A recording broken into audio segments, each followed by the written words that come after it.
everyone. Tonight we're going to be talking about the Gilded Age, which is the first section of our study for this semester. The Gilded Age got its name from Mark Twain. Something that is gilded looks really bright and shiny on the outside, but is rather corroded and rusty on the inside. And he's going to give this time period that name because on outside appearances, it looks like everything is going on really well in the United States. We are, putting our country back together from the Civil War. Our industries are growing. People are moving around. New people are coming into the country. And so to outsiders, it looks like it's doing really, really well. But if you just scratch under the surface just a little bit, you're going to find that there is a lot of problems and a lot of corruption that's going on underneath the surface. One of the good things that is going on during this time period, though, is the advent of all kinds of new kinds of inventions. And people are starting to process things in a more efficient manner. I'm going to share some pictures with you. So, in the country, you have a assembly line system where things can be processed by them moving on a conveyor, and all you do is stand there and do whatever you need to that part, and then it moves on down the line.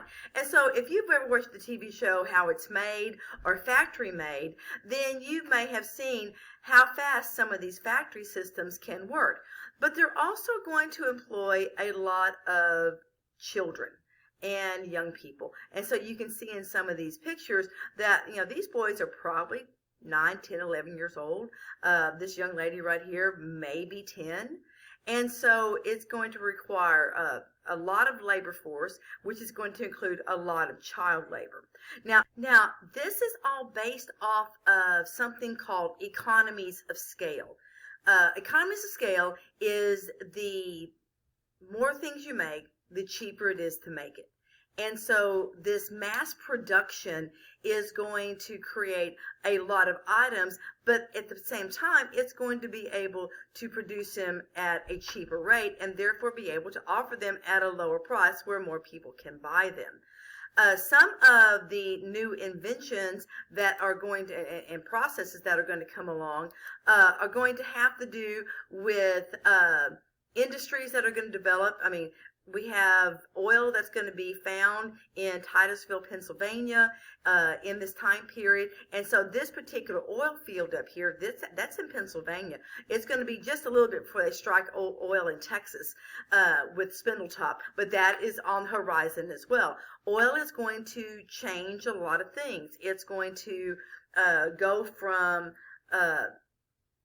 gas lighting or from candle lighting to kerosene lighting and gas lighting. And so more and more people are going to be able to have lighting for longer periods of time.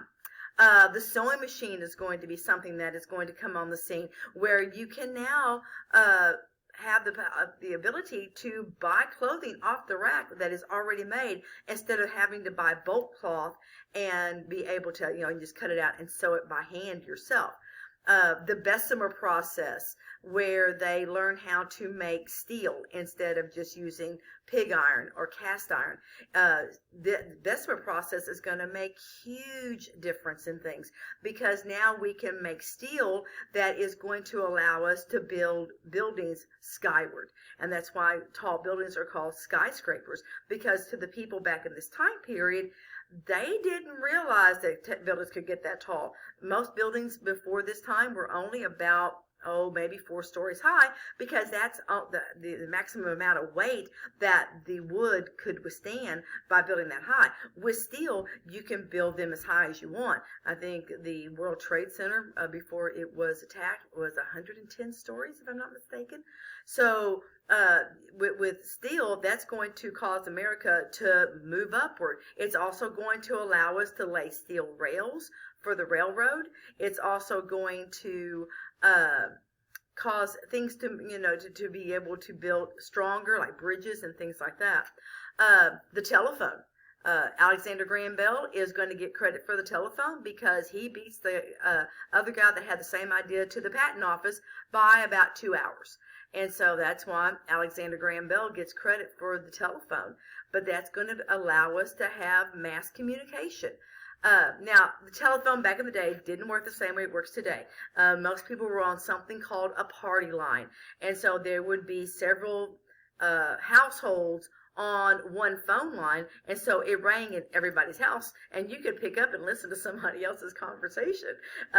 So telephones were really in the new stages, and so it had a lot of glitches in it. Now, this little symbol up here, that's the light bulb. Now, Thomas Edison is going to figure out how to get the filament to work inside the light bulb and cause the vacuum. And with the with the incandescent light bulb, now they're going to be able to have light at the flip of a switch that they never had before. They're now going to be able to run factories 24/7. They've never been able to do that before. And so the electric light bulb and Thomas Edison is going to make a huge difference. He was probably the main inventor of the day. He believed in inventing, several small things every year, and then every so often have a really big thing. And so he is going to be really into creating electricity and new inventions and stuff like that. Now, the railroad is going to expand exponentially during this time. I mean, we had trains over here on the eastern side of the United States, especially in the Northeast, prior to the Civil War. Trains start becoming a thing in the 1840s. But after the Civil War, they are going to lay track as if they had no tomorrow. And the Transcontinental Railroad is going to meet in Promontory Point, Utah, and join the East and the West. Now, this is going to benefit the United States in a lot of different ways. Number one, it's going to give us a national market. So you can gather up natural resources on the West Coast. You can train them across to the factories on the East Coast. They can manufacture them into goods, and then you can train them back to your customer base that is all over the country. And so it's going to give us this national market. Now, the Transcontinental Railroad was started on one end. It was the Union Pacific on one side and the Central Pacific on the other side. And when they join them together, it's going to be a big celebration thing, and they're going to have a gold spike and a silver spike and 2 iron spikes and join these rails together. Of course, now they don't leave the silver and the gold spike in there, but it's a huge picture of everybody standing in front with it. For the first time, they have joined the country east and west by rail. Now, another thing that is going to be beneficial is because they're using steel rails, now they can standardize the gauge. And that means the width between the rails. Because before this time, if you were shipping something from Chicago all the way over here to New York, they might have to offload and reload your cargo as many as 6 times because the rail widths were different for different rail lines. And so by having a standard gauge, you can now load your stuff up in Chicago and train it all the way over to New York. Because every time they had to offload it and reload it, that made the price go up because you had to pay those people to do that. So by streamlining it, it's going to cut cost. But they're also going to create time zones because now you have to have a schedule so that you know when something's going to arrive or when to be there to put your things on the train. And so if you'll look at this map, you'll see all these little blue lines. Those are the time zones across the country. So this over here, this is the Eastern time zone. Here you have the Central time zone. That's the one we're in. The Mountain time zone and the Pacific time zone, and it just keeps on going. It's based off of the prime meridian and Greenwich Mean Time, which goes through Greenwich, England. And so that's prime meridian is 0 up and down, just like the equator is 0 side to side. Okay, and so the time zones go this direction or that direction, and so we are an hour behind the East Coast. So right now it is, say it's 12 o'clock right now in Dallas, Texas. So that would mean that it's 1 o'clock in New York City, or it is 11 o'clock in Santa Fe, or in Los Angeles, it would be 10 o'clock. So if you've ever watched the Olympics and you've seen where it says GMT -7, well, GMT stands for Greenwich Mean Time, and we are 7 hours behind Greenwich Mean Time. So I say it's noon in Texas, then it is 7 p.m. in London, England, because Greenwich is right there in London. And so that's what that means. And so with the time zones, you can schedule your train route so that you know when trains arrive and when trains leave. But of course, it's also going to lead to the first monopolies. And this is called stock watering. It starts off with inflating the weight of livestock by pumping them with water. And it makes them heavier. If they're heavier on the scales, then you can get more money for them. But you can also stock water when you overinflate the price of stocks. And so this is going to be one of the first areas that corruption is going to hit American industry during this time period. So in 1887, Congress is going to pass the Interstate Commerce Act that is going to create a commission that will regulate the railroads and keep them more in line and allowing fair rates to everybody and not just their favorites. So you also now have the rise of big business. On this next slide here are what you would call captains of industry. These are the big money makers of the time period. Some of these men are rags to riches stories too. Andrew Carnegie was a very poor immigrant from Scotland. John D. Rockefeller, his dad walked out on them when he was a teenager and stole every dime they had, even what he had saved up in his piggy bank. And so these two men especially brought themselves up from nothing to be very rich and powerful men. J.P. Morgan here, he comes from a banking family, so he grew up wealthy. It was called the House of Morgan. And so some of these guys are in railroads, some are in steel, some are in oil, some are in the automobile industry, and they're going to be called captains of industry if you liked them. If you didn't like them, you called them robber barons. But it was exactly the same people. So if you'll notice in your notes, I had kind of listed the characteristics depending on if you liked them or not. So if you thought they served the nation, they increased supply, expanded markets, created jobs, donated to the public good, then you would think they were great guys. They're captains of industry. But if you thought that they stole from the public, had laws made in their favor, overworked their employees, were ruthless toward their competition, then you would call them robber barons. But they are the exact same people. Now, two of the ones that I really want to talk about the most are Andrew Carnegie, or Andrew Carnegie, it just depends on how you want to pronounce it, and John D. Rockefeller. And that they each used a different business model. So Andrew Carnegie used a vertical integration. That meant that he owned everything from the mining company taking it out of the ground to the retailer selling it to the public and all the things in between. He owned the entire process, and that's vertical integration.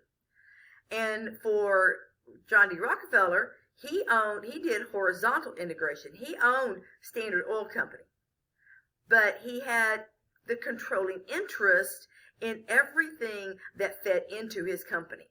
So the rail lines, the banking, the shipping, everything that fed into his company, he owned the majority stock in those companies, so he had control without actually owning the companies.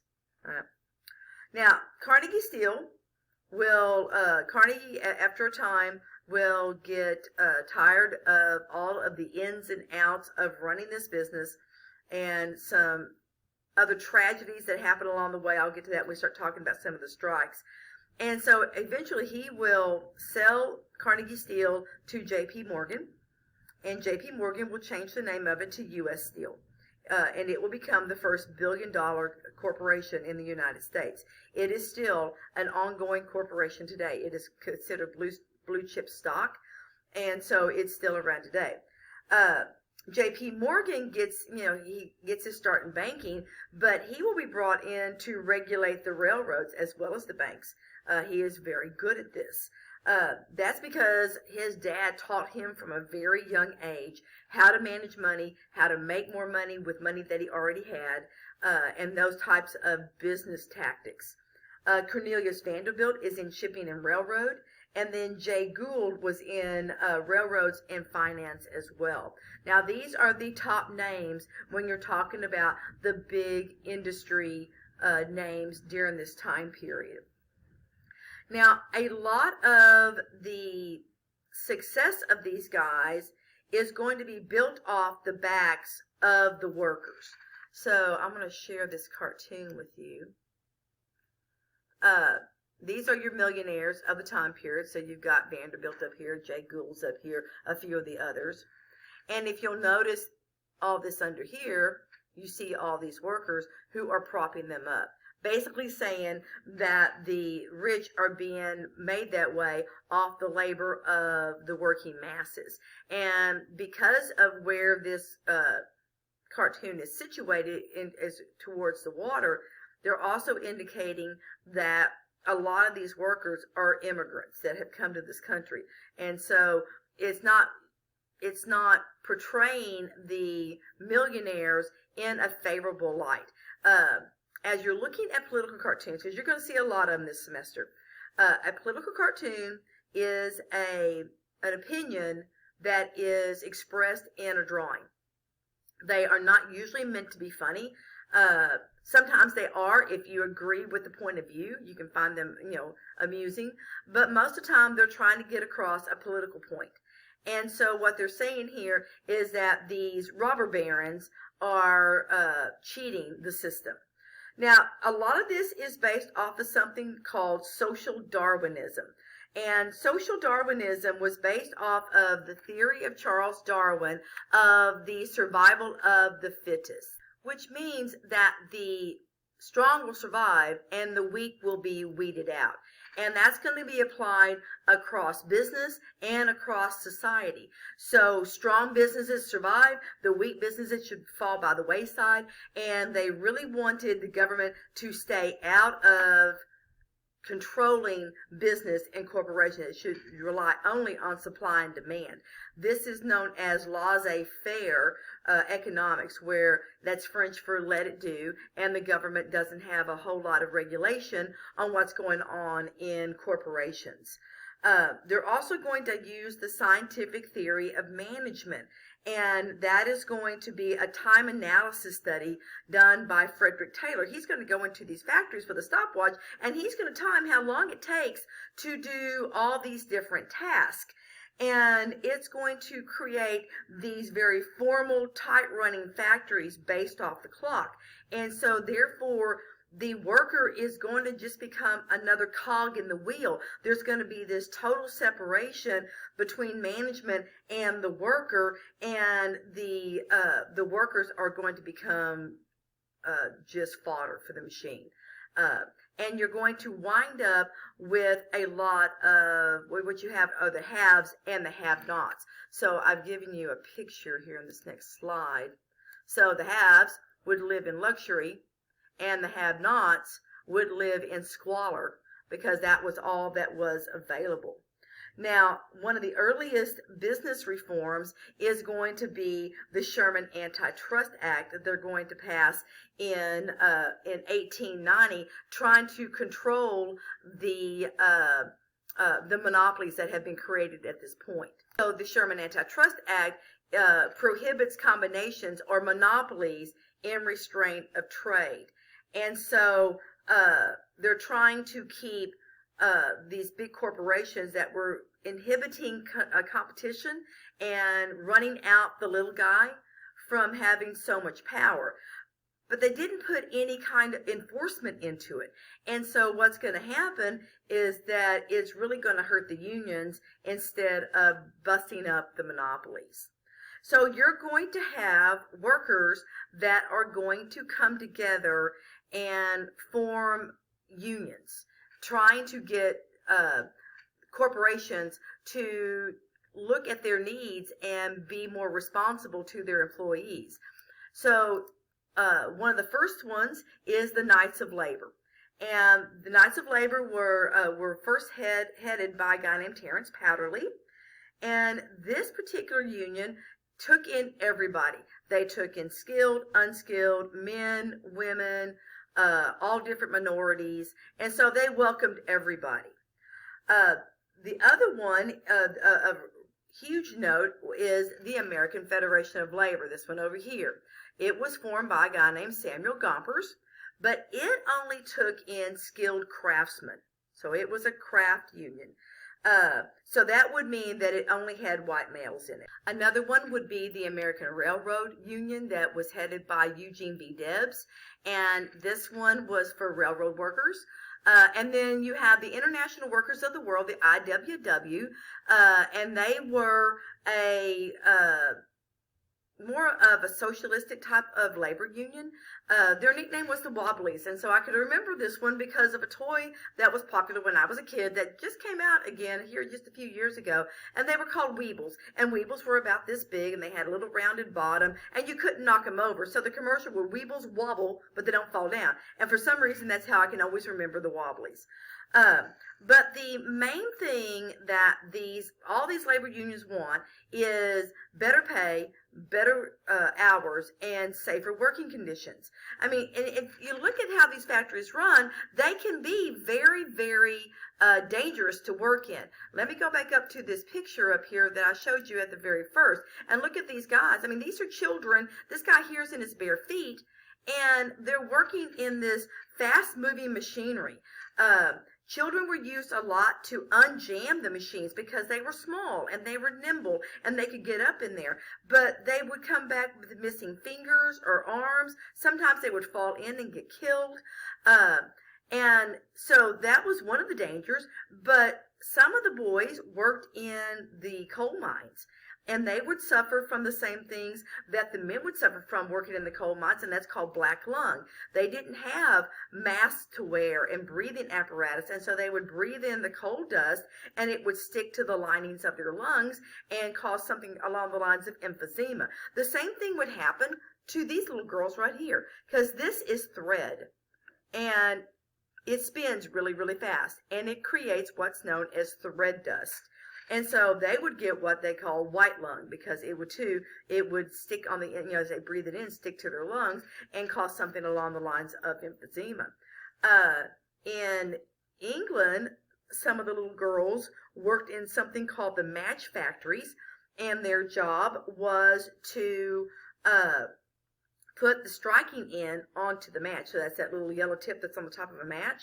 And back in this day, they used phosphorus. They don't use phosphorus anymore. But phosphorus is caustic to bone.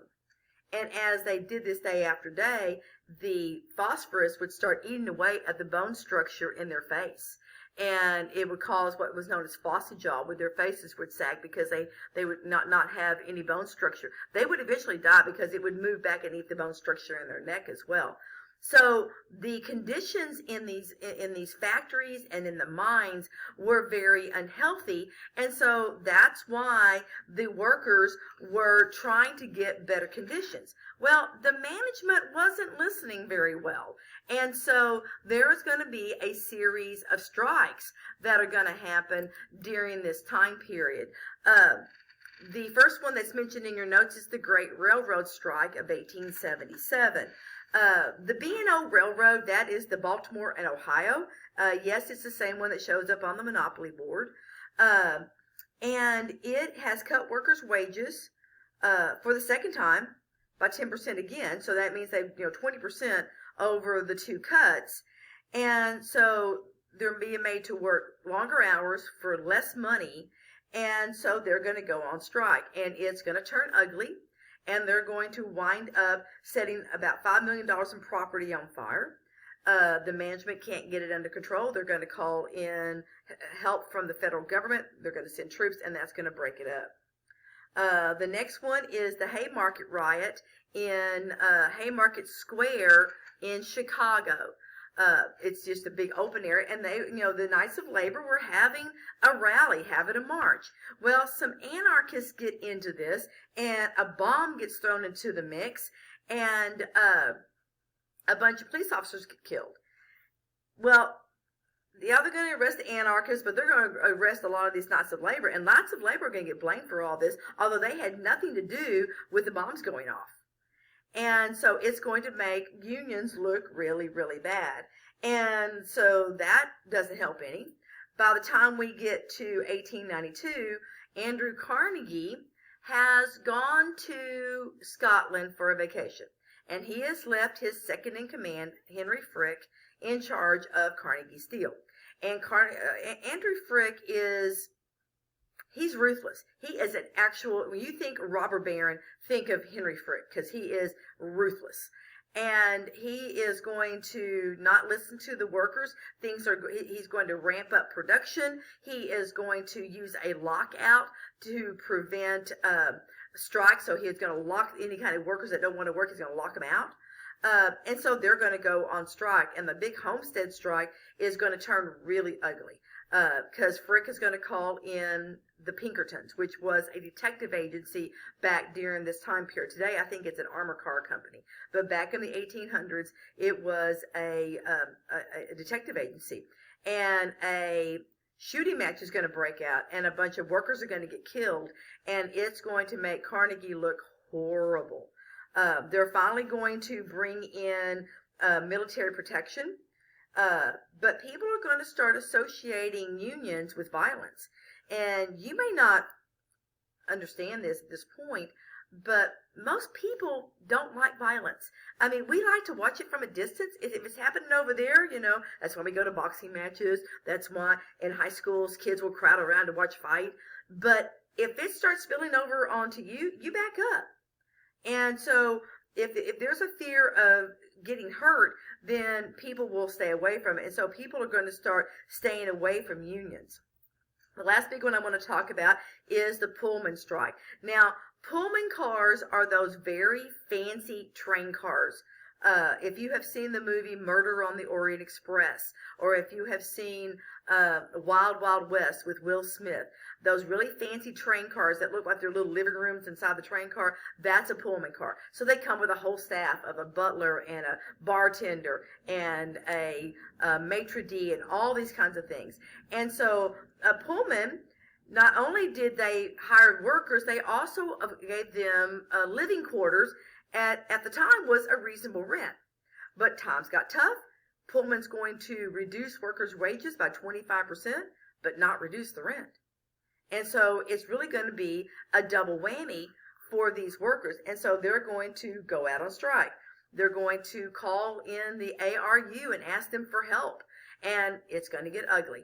And President Cleveland, who is president at the time, Grover Cleveland, he is going to send in troops, and a court order is going to stop this particular strike.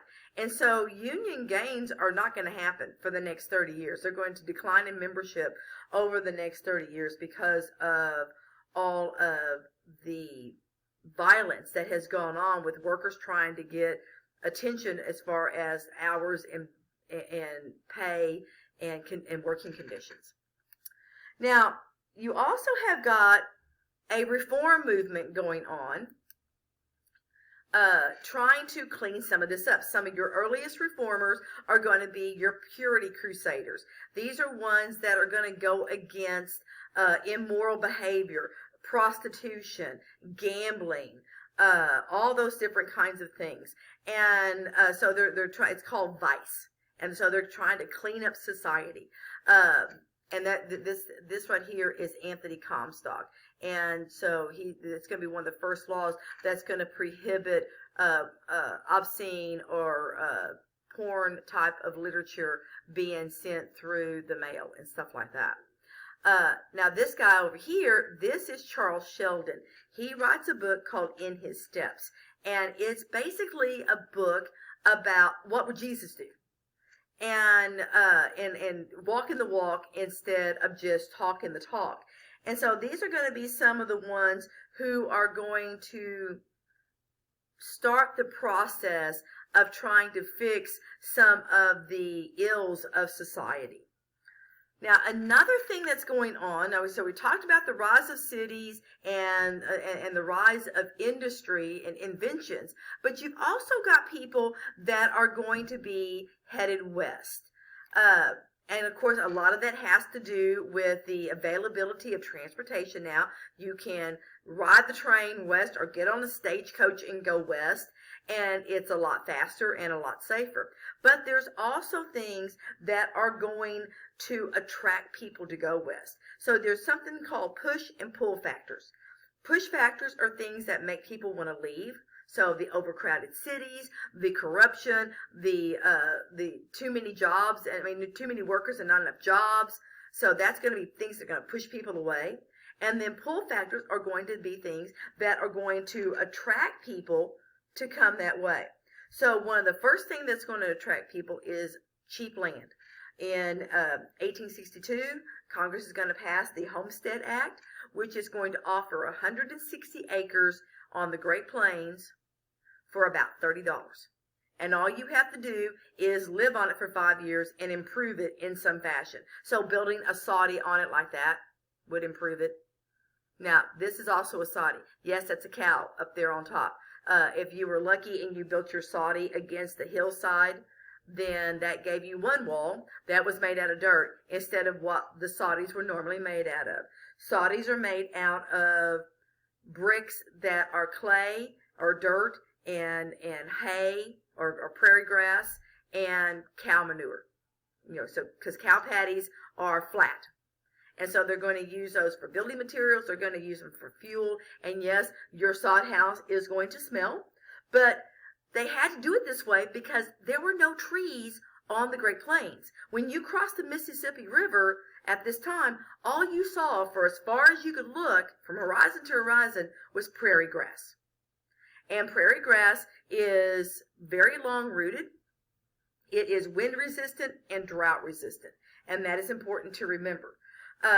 But they could use this to mix it with the dirt and make these bricks to build their houses out of. And that's why they're called soddies, because they were made out of sod. And yes, they come with all of the wonderful critters that come with houses made out of dirt. So yes, you're going to have mice and fleas and bugs and all those kinds of things. But that's what you had. You could tell when someone had done well as a farmer because they could afford to have lumber shipped out from the east to be able to build a frame house.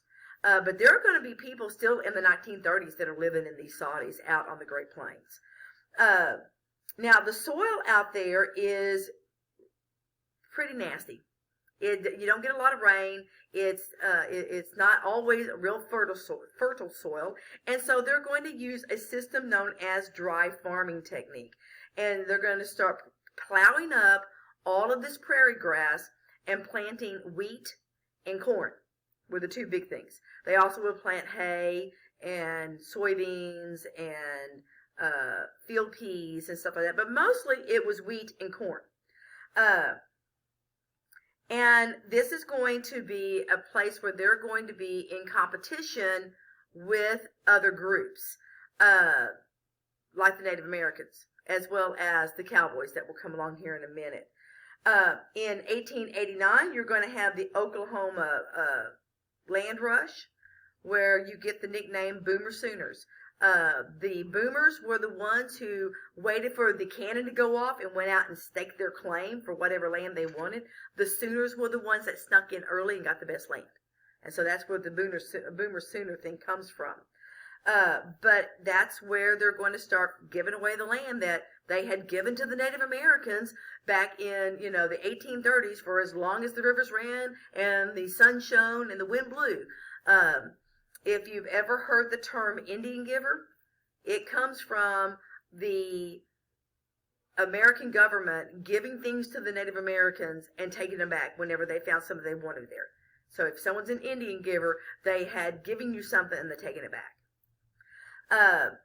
So you have these cash crops, and you're going to have a one-crop economy. And overproduction is going to cause crop prices to drop. And so workers are going to get together because their bills are still their bills, and the banks still want their money on the mortgages. And so they're going to form these social clubs. The first one's called the Grange, and they're going to do at these social clubs like most men do. If they go hanging out with their buddies after work, they're going to sit around with a beer, and they're going to talk about their jobs and what their life is going on. And as time goes on, these social clubs are going to turn into farmers' alliances, and they're going to band together trying to get better railroad rates, better crop prices, a way to be able to keep more of their hard-earned money instead of it always flying out the window towards railroads and banks and stuff like that. And so that's the first group that's going to go west. Another group that's going to go west for opportunity is going to be pulled by job opportunities. You have something called the long drive. And so they're going to take longhorn cattle that are doing really well down in South Texas, and they're going to drive them northward to Kansas and Nebraska where the rail lines are so that they can be put on trains and shipped to the slaughterhouses in Chicago. And it's important to remember that the slaughterhouses are in Chicago. That's why Chicago is known for its barbecue and known for its beef. The big slaughterhouses in the United States were in the Chicago area. And so they're going to ship them up there or drive them up there and put them on the trains to take them to the slaughterhouses. But right now, at the beginning, they're going to have what's known as the open range. So cowboys can just herd up all the cattle and just move them north. Now, there is a lot of misconception on cowboys, and that is because of Hollywood. If you think your first image, you think about cowboys, your very first image is going to be a tall white guy with a Stetson hat, cowboy boots. Some of you girls may think that they're really attractive, and that type of thing, but that's because that's what Hollywood has trained us to think. Only a third of the cowboys were white. Another third were Hispanic, and the other third were black. So this picture right here, that's Nat Love. He was the most famous of the black cowboys. But the Hispanic cowboys, they're the reason why cowboys wear the big brim hats and wear bandanas to keep the dirt out of their face and have chaps. All that come from the vaqueros that were the Mexican cowboys. And no, girls, they were not sexy at all. These people, these men, lived with their animals for 3 months at a time as they were driving. They didn't park the animals out there and then go into town and get a hotel room and get a bath and shave. They probably didn't take a bath unless they fell into the creek for the whole 3 months. And they chewed tobacco. So they weren't exactly what the Hollywood image would like for us to think that they were.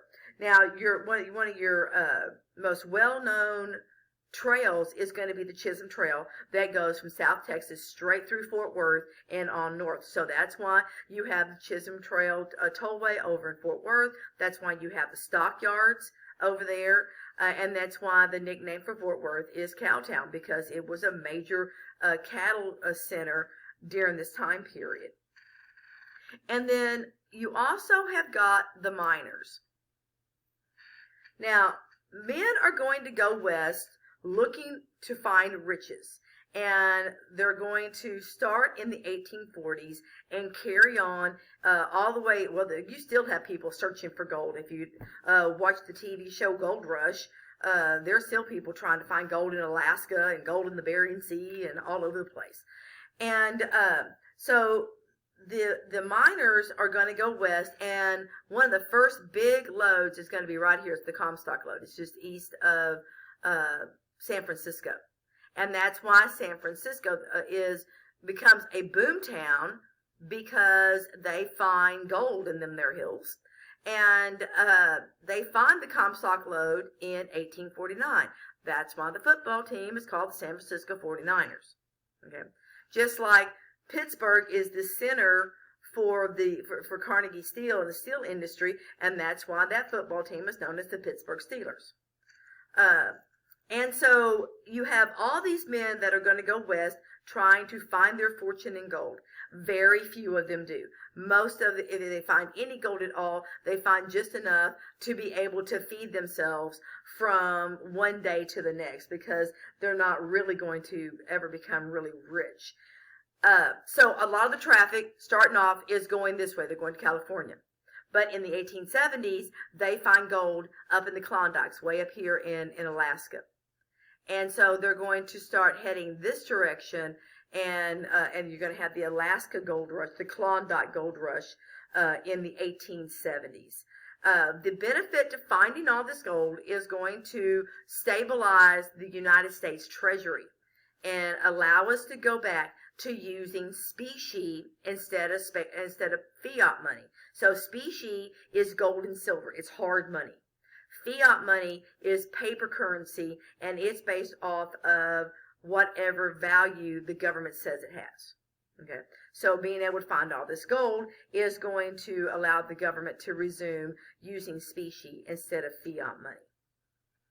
Now, in all this travel back and forth, we have got a whole group of people that have already been living there for thousands of years, and that's the Native Americans. And just like anybody else, they're not going to be happy about this white man coming in and hedging them over out of their territory. So you have to make sure that you keep your tribes sorted. You have got your tribes from when white men first come back in the colonial times. You have your tribes that are involved in the Indian removal policy and the Trail of Tears, and then you have your Plains Indians. Okay, so now we're going to talk about the Plains Indians. Your major tribes, you have the Lakota, or the Ocala Lakota. I have in your notes Sioux written in parentheses. They don't much care to be called the Sioux. That was French for snake in the grass. And I don't know about you, but I wouldn't want to be called a snake in the grass. So they are the Ocala Lakota. And their two major chiefs are going to be Sitting Bull, that's this guy here, and then Crazy Horse, and that's this guy here. If you have ever been to Mount Rushmore, you may have gone around the 17-mile circle and seen where they're carving a mountain into Crazy Horse. And so that was the Lakota tribe. The Nez Perce were led by this guy right here. This is Chief Joseph. He is the one that's famous for the line, "I will fight no more forever." He almost had his whole tribe over into Canada before the U.S. Army captured them and threw them onto a reservation. I don't know why they just didn't let them go. I mean, it's appalling. But they're going to bring them back and throw them onto a reservation. This guy right here, this is Quanah Parker. He is a Comanche. He is half white. His mother, Cynthia Parker, her family had a fort over by Mahia, Texas. It's over in East Texas. And it got attacked by the Comanche. And Cynthia and her sister are kidnapped. And she grows up with the Comanche. And she meets Quanah's father, and they marry. And so Quanah Parker is the last of the big Comanche chiefs. And then this guy right here is Geronimo, and he is Apache. I don't really know why they yell Geronimo when you jump off of things, but it was named after him. Now, there are going to be several Indian battles during this time period, and this is when you're going to go from having an Indian nation that covers all of the territory west of the Mississippi to just little spotted reservations in certain parts of Western America. So the first one is the Sand Creek Massacre, and it happens in 1864. So this is still while the Civil War is going on. I'm going to share the next screen so you can see some of the different tribes. And Colonel Shivington and his troops are going to ambush a tribe and slaughter 400 unarmed Indians and just wipe them out. The next one is the Battle of the Little Bighorn in 1874. Now, this one is led by a guy named George Custer. He was a famous Civil War Union hero, but he had some really obnoxious views about Native Americans. He believed, he would say, nits make lice. and nits are what they call lice eggs. And so he meant that if you are going to go after a tribe, an Indian group, you need to kill every last man, woman, and child, or they're going to grow up to be big Indians. And so I don't have a whole lot of sympathy or admiration for George Custer. He is, the Battle of Little Bighorn is also known as Custer's Last Stand. He was very arrogant, and he thought that he and his 270 guys were going to be able to go in and wipe out this tribe, and that doesn't happen. He gets wiped out instead. I'm sorry. It couldn't happen to a nicer jerk. He was just very, very single-mindedly and very... he just wanted to do genocide on the Native Americans. And then the last Native American battle of note was the Battle of Wounded Knee. This one is where you're going to have the ghost dance being done, and that's what is in this picture here. They're doing the ghost dance, and this was a dance to ward away the evil people that are trying to attack them. And so the U.S. Army gets wind of this. They want to stop it, and so they're going to attack this tribe at Wounded Knee. And once again, it's going to be a slaughter. In the 1960s, the Native Americans are going to stage their big protest at Wounded Knee because that's where the last one happened. Now, what really, though, is going to get rid of or I guess, defeat the Native Americans is going to be the railroad. Because as they get the Transcontinental Railroad built, you're going to have European men come over and think it is a big sporting game to stick their rifles out the windows of trains like this one right here and see how many buffalo they can kill at one time. And so you're going to have bison that are just strewn all over the prairie, and all that all they've wanted off of these dead animals is their head for a trophy, or maybe their skins to sell as pelts. But the Native Americans used the buffalo for everything. Their bones were made into tools and weapons. Their skin was used for teepees and for clothing. Their sinew was made into rope. Their meat was used for food. And so when they destroy the buffalo, then they are pretty much going to destroy the Native Americans across the board. And so by the time you get to 1900s or 1890, the Native Americans who had all of the land now are all scattered on all these different reservations. Now, some of these reservations still exist.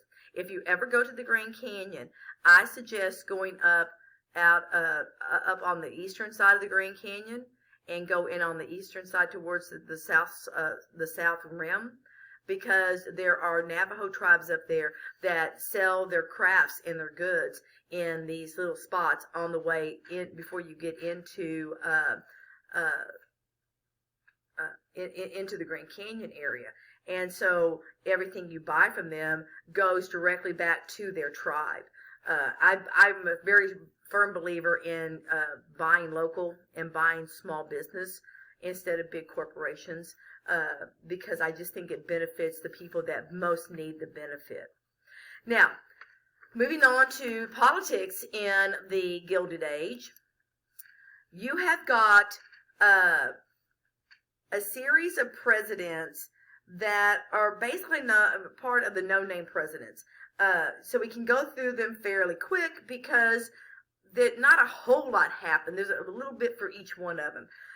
What you really need to know is that during this time period, the rise of big business is what is going to control what happens in politics. And so with this cartoon right here, you can see that the sugar trust, the oil trust, the steel trust, all these guys back here are controlling the Senate on this one.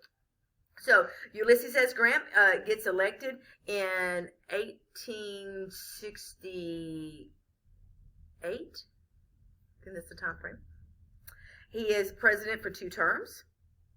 He was a great general. He was a horrible president. Because as a general, when you say jump, all your guys say when and how high. That's the way the military works. Not so much in government. And so he didn't keep a good watch over his subordinates, and they got up to all kinds of evil shenanigans. And so you have the credit mobilier scandal, which was the most notorious of his scandals, where railroad owners hired themselves at inflated prices, which is totally illegal. It's called getting a kickback, which is getting money under the table. After he leaves, Rutherford B. Hayes is going to become president, and he is going to, because of the Compromise of 1877, where he gets rid of Reconstruction, he is going to give up the Republican commitment to equality, because he's basically going to throw the freedmen of the former slaves of the South into whatever condition they're going to be subjected to in the South, as the Solid South comes back together at that point. James Garfield and Chester Arthur run together. So Garfield's president, Chester Arthur is vice president. And Congress is trying to do something about the spoils system. It has gotten totally out of hand. You have all these incompetent people in office. Nobody really knows what they're doing. And so you have a group that say, oh no, leave it alone. It's just fine. And those are going to be the stalwarts. And then you have those that want to keep it but think it needs to be fixed. Those are the half-breeds. And then you have the other ones that want to totally get rid of the spoils system, and that is going to be your independents. And keep in mind, the spoils system is also called patronage, okay? And so Garfield is a half-breed, and Chester Arthur is a stalwart, and they get elected. And one of the guys that votes for them has been hanging around Washington for decades trying to get a government job. No, he's nuts. And nobody wants to give him a job because he's just crazy. And so he's voted for Garfield and Arthur, and now he's expecting a government job, and he doesn't get one. And he's mad. Garfield gets off a train one day, and this man kills him. Well, Chester Arthur is so appalled that his president has been killed over this stupid spoils system that he is going to back the Pendleton Act, which gives us the civil service test. So if you want to get a job in the government, I don't care if it's postman or secretary or what have you, you have got to pass the civil service test. It's an aptitude test. It tests what you're good at, not what you know. Okay. And then in your notes, you'll notice that I have got Cleveland, Harrison, Cleveland. Grover Cleveland is the only president to serve 2 terms, but not back to back. So you've got Harrison in the middle of it. And during this 12-year time period, there are going to be tariff and economic issues. You've got Congress spending money like it's got it. There's one thing I need to stress to you, and you'll hear me say this over the semester more than once, is that nothing is government funded. Everything is taxpayer funded. And if you don't have enough taxes coming in, you can't do diddly squat. Okay? But they have promised a pension to Civil War veterans, and so it's going to cause problems with that. Increased silver in circulation is going to cause inflation because you have easy money, too much money in circulation. The McKinley tariff is going to backfire, and it's going to devastate farmers in the United States. And so there's a lot of unintended consequences, things that they thought was going to be a good thing, and it wound up turning around and slapping them in the face. That's going to happen during the Cleveland-Harrison, Cleveland time frame. And so you're going to have political machines that are going to rise up in different areas, especially New York City and New York State. And so this here is a political machine diagram. It's a cartoon about it.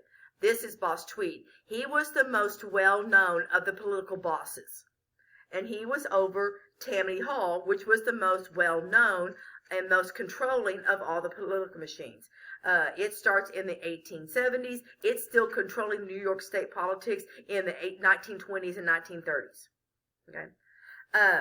And so a political machine is an organization that's got a single boss, and it's going to control votes by controlling the people. So these immigrants that are going to start coming into the United States, they're going to do something nice for them. They're going to find them a place to live. They're going to help them get a job. And in return, they demand absolute loyalty. You vote the way they tell you to vote and when they tell you to vote, or they're going to, harm you if you don't, because they don't have the secret ballot at this time. So everybody knows how everybody is voting. Okay? And so the political machines can wield a lot of control in a lot of these major cities. If you owned a business, you paid them protection money, so they wouldn't come and beat you up. So you were paying them money to protect you from them. Okay, so that's some of the first part of what's going on during this time period. Now, the next lecture, I'll go on into some of the stuff that's going to happen as far as the Populist Party and stuff like that. Now, in your notes, you're going to see that I have got a prompt in there and 3 columns. It says, was the westward migration of Americans after 1865 brought about primarily by developments in transportation, economics, or government policy? If you want to help yourself and to know the information and be able to do well on the test or any kind of paper or what have you, quizzes that I come up with, then you're going to want to do these prompts. So what I would suggest is you find out, go back through your notes, find 2 developments in transportation, 2 in the economy, and 2 in government policy, and describe what they are. And then be able to see if, decide which one of those 3 columns were the most beneficial after 1865. Now we're talking about after the Civil War. So make sure you know what your time frame is and how these 3 columns tie into moving westward. Okay? So next week we'll pick up again with the rest of the Gilded Age. Until then, y'all have a great day. Thanks. Bye.